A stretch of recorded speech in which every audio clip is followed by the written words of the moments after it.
achieve. But, Peter, what would you point to? I think he's done some things. I don't like to say that he's achieved anything, because achievement generally denotes something positive. I mean, I think he's done a lot of damage since he's been president. He hasn't done anything positive for the economy. He's helped worsen the problem that he inherited. Meanwhile, you know, he's proposing all sorts of ways to increase our problems by further burdening our economy with more excessive regulation that's at the source of our problems. He wants to socialize more American industries. Peter, don't say that. He's socializing the housing industry, the auto industry, the insurance industry, the banking industry. He wants to socialize the health insurance industry. You know, the reason that health care is so expensive, it's the same reason that education is so expensive. It's because of excess government involvement. Government subsidies, government... it sounds to me, Arnie, as though Peter is suggesting that Barack Obama is a closet socialist.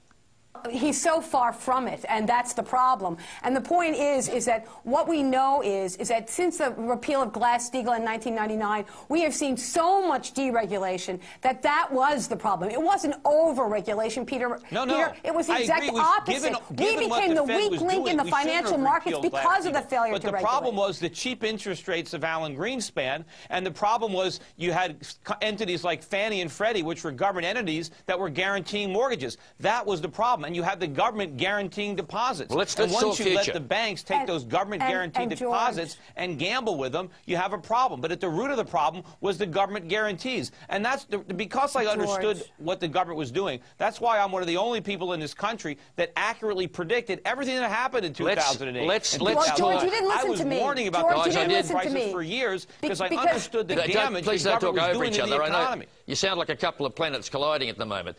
Let's talk future. Let's talk future. Yep. Arnie, do you think, from your point of view, as a Democrat and an Obama supporter, even though you are a critic, that it wouldn't be is it possible for America, and therefore the rest of us who have to cop the spin-off from all of that, to draw a line under 2009 and start all over again, pretend that this last 12 months didn't even happen? What's the way to go from here? If it's as bad as you guys are pointing out. What Barack Obama has to realize is that he's talked about consensus and bipartisanship. It ain't going to happen. So what he needs to do is he needs to lead. He needs to corral his Democrats. He needs to point to the American people and explain to them that things like health care reform are about job creation and about creating a safety net for all Americans that will save us money, take the pressure off of business, and ultimately create jobs. Peter wants to talk about jobs. Let's talk about jobs. But the government has a role to play in this, because we know that the healthcare system right now is draining the coffers of everyone and making us uncompetitive. He has to walk away from the Republicans whose only answer is no, and he has to tell the American people, we need to resolve this, not just because I care about your health, but because I care about the underpinnings of this economy. He has to show leadership. He's been waiting for consensus. He ain't going to get it. Wake up and smell the coffee and start leading. The problem is he's leading us in the wrong direction. He's leading us over the edge of a cliff. We can't afford these grandiose health care programs. The country is already broke. This is just going to accelerate that. We are heading, the real economic crisis is in front of us. It's not behind us. Before Barack Obama leaves office,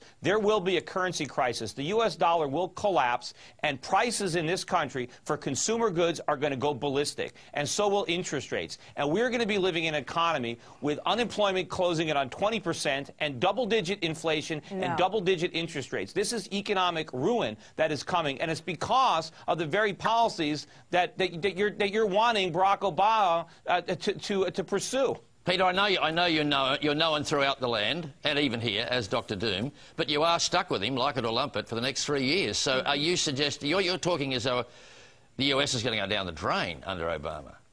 What's the alternative? Well, it is. No. That's the problem. So what's the alternative? Barack Obama is pursuing the Bush agenda. That's unfortunate. And Ben Bernanke is doing exactly what Alan Greenspan did. We are repeating all the same mistakes because none of our politicians want to level with the American public and tell them the truth about the gigantic hole that their policies have placed us in. Well, we need to go back to a real economy. The election of just the other day. Unfortunately, we've been living in a fantasy land, and we've been living off the productivity and the savings of the rest of the world. We are going, as I said, to a real economic crisis in this country that's going to make what happened in 2008 look like, you know, the Roaring '20s by comparison. George, look, the American people are disgusted. They don't trust either party. It's that somehow they think that you can turn an economy around overnight. What was left for Barack Obama were such enormous holes, and the problem with the holes were they hadn't even expanded yet when he walked into office. And so the issue right now is that he needs the time to fix it, but he needs a party that he can work with. But and frankly, he needs making the holes Republicans to bigger. grow How up can too. he fix them when he's making them bigger? He's doing. He is trying to get the country to spend more money. He's trying to get more credit for people to buy cars and people to buy homes. We need Americans to stop buying cars. We are broke. The problem right now, George, is that the finance industry is now not investing in the American economy. They're investing in each other. If we believe our Treasurer and our Prime Minister, we are the only Western country to have escaped the recession. Would you like to migrate to Australia? And I'm buying stocks in Australia. Truly. Well, and it's interesting. Have you addressed your health care problem that we have? I mean, I'm just wondering, has your socialism with health care undermined the Australian economy? Obviously not, Peter. Maybe you should learn from the Australians what they figured out how to do and replicate it in the United States. A lot of countries have made the mistake of socializing medicine. The problem in the United States is we've done something actually worse. You know, by subsidizing the insurance industry to the extent that we do, and by making health care part of employment, we've actually caused health care prices to go up even faster with our form of socialism than other parts of the other countries have with theirs. We could go on, clearly. It's just a terrible shame that neither of you have got an opinion to jangle between you. I don't know why we bothered to invite you on the program, because neither of you got anything to say for yourself. But thank you very much for bringing us up to date with a great year for Barack Obama. Clearly a great year so far as you're concerned, but we'll talk to you again. Ciao. So long. Thank you. Honey Arneson and Peter Schiff in conversation. That was me, by the way, the one in the middle, looking a bit bemused. Coming up, hundreds of World War I diggers exhumed in France, but can we ever unearth all those who died? Although there was appalling loss of life literally on the spot where we're standing now, on the 19th of July 1916, you can't have a monument everywhere.